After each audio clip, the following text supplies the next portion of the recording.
High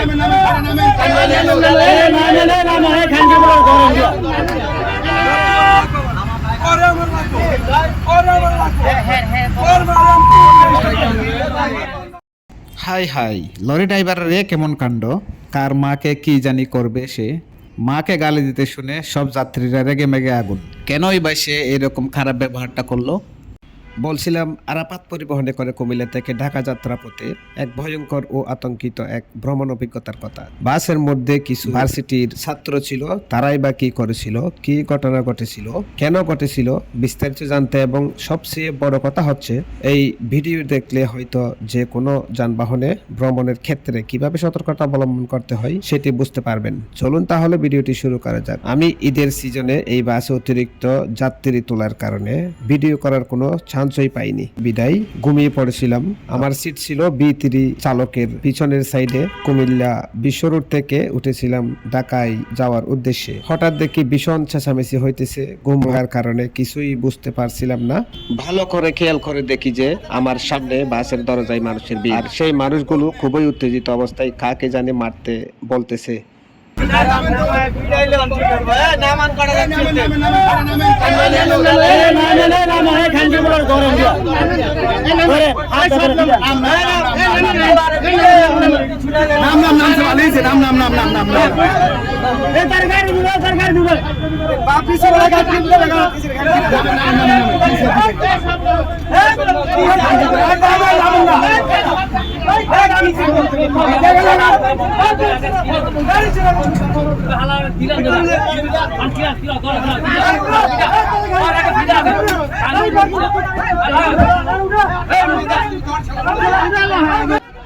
এমন পরিস্থিতি দেখে ভিডিও শুরু করতেছিলাম, যা দেখে সবাই আস্তে আস্তে থেমে যাচ্ছিল। কিন্তু বাসের সামনে দেখি একজনের দাঁতের মাড়ি দিয়ে রক্ত পড়ছে, আর সে ভীষণ গালাগালি করতেছে। এমনকি বাস ড্রাইভারকে টেনে হিসড়ে নামাতে চাইতেছে। এক কথায় এলাকাটি এক ভয়ঙ্কর রূপে পরিণত হয়। পরে জানতে পারলাম যে বাসের সাথে সামনে ব্লকেট করে রাখা কাভার্ড ভ্যানের সাথে হালকা চাপাচাপিতে ওই কাভার্ড ভ্যানের ডান পাশের লুকিং গ্লাসটি ভেঙে যায়, যার কারণে আমাদের বাসটিকে ব্লকেট করে দিয়ে আমাদের বাসের স্টাফ ও ড্রাইভারদের সাথে তর্কাতর্কি হয়। ওই সময় হঠাৎ বাসের ভিতর থেকে এক যাত্রী নেমে জ্যাম লেগে থাকার কারণে কাভার্ড ভ্যানের চালকটিকে এলোফাতাড়েই কিল ঘুষি মেরে রক্তাক্ত করে দেয়। পরে ওই চালকটি মার খেয়ে কল করে হঠাৎ কোত্থেকে জানি কয়েকজন পোলাপাইন নিয়ে আসে। এখন ঘটনাটি অন্য লেভেলে চলে গিয়েছে। এক কথায় আমাদের বাসকে আটকে রেখে দিয়ে পুরো জ্যাম লাগিয়ে দিয়েছে।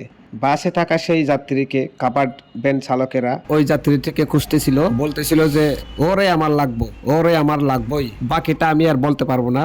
ওর মাকে সেই রকম গালি দিছে। কিন্তু ওই যাত্রীটি আর এই এলাকায় দেখা মিলছে না। আবার ওই কাভার্ড ভ্যান চালকটিও কোনো মতেই বুঝতেছে না। সে লোকজন এনে খুবই মারমুখী হয়ে গিয়েছে।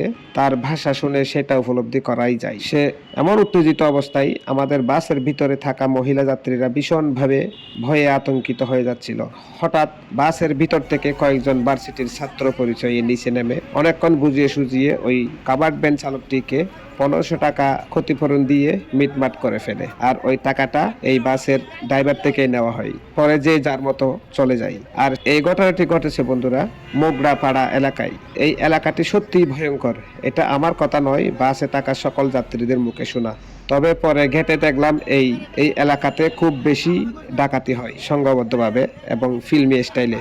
গুগল ম্যাপেও কিন্তু সেটা লিখিত আছে, আপনারা চাইলে দেখে নিতে পারেন। ঠিক যেমন আজকে আমরা আটকা পড়েছিলাম, তেমনি ভাবেই আল্লাহ তাআলা রক্ষা করেছেন, যার জন্য আলহামদুলিল্লাহ বলতেই হয়। তাছাড়া সকল প্রশংসা একমাত্র আল্লাহ তাআলার জন্যই। ভাগ্যিস ভোর হয়ে গিয়েছিল, না হলে কিন্তু ডাকাতি হওয়ার সম্ভাবনাই বেশি ছিল। এখান থেকে শিক্ষা নেওয়ার ব্যাপারটা হচ্ছে যে কোনো বাসে ওঠার আগে দেখে শুনে ওটা অবশ্যই প্রয়োজন। যেমন যে কোনো ভালো মানের ব্র্যান্ডের পরিবহনকেই আপনারা বেছে নিতে পারেন। এই N1 এর জন্য বিশ্বস্ত হচ্ছে হানিফ, শ্যামলী, এসালম, সৌদিয়া, মার্সা। কুমিল্লা থেকে এশিয়া ট্রান্সপোর্ট, দিশা প্লাটিনাম। আরেকটি কথা হচ্ছে, বাসে উঠে যাত্রী হিসেবে যে কারোর সাথে হাতাহাতি কিংবা মারামারি করা কিন্তু যে কোনো জায়গায় সাজে না, কারণ যার এলাকায় সে রাজা। এবং যাত্রী হিসেবে এরকম ঘটনার মধ্যে না জড়ানোটাই সবচেয়ে বুদ্ধিমানের কাজ। হুট করে আরেকজনের গায়ে হাত তোলা এটা আসলে অপরাধ বলে আমি মনে করি। তো যাই হোক, বিপদ তো আর বলে কয়ে আসে না, বিপদ ঘটে যায়। তো মহান রব্বুল আলামিন আমাদেরকে অনেক বড় বিপদ থেকে রক্ষা করেছেন। লক্ষ কোটি শুকরিয়া আদায় করতেছি। তো এই ভিডিও দেখে যদি আপনারা একটু সতর্কতা অবলম্বন করতে পারেন, সেটাই হচ্ছে আমার সার্থকতা। তো বন্ধুরা, আজ এ পর্যন্তই। ভিডিওটি ভালো লেগে থাকলে লাইক, কমেন্ট, শেয়ার করে পাশে থাকবেন এবং বাংলাদেশ ট্রান্সপোর্ট রিলেটেড এমন নতুন নতুন ইনফরমেটিভ সব ভিডিও সবার আগে পেতে চ্যানেলটিকে সাবস্ক্রাইব করে পাশে থাকা বেল আইকনটিকে বাজিয়ে দিন। আসসালামু আলাইকুম ওয়া রাহমাতুল্লাহি ওয়া বারাকাতুহু। আমার কথাগুলো শুনতে অনেক বিশ্রী কিংবা অস্বস্তি লাগতে পারে আপনাদের, কারণ ঠান্ডা সর্দি কাশির জন্য আমি অনেক দিন ধরে কাজ করতে পারিনি। এখনো পর্যন্ত আমার গলা ব্যথা, যার কারণে সবার প্রতি ক্ষমা সুন্দর দৃষ্টিতে দেখার জন্য অনুরোধ জানাচ্ছি।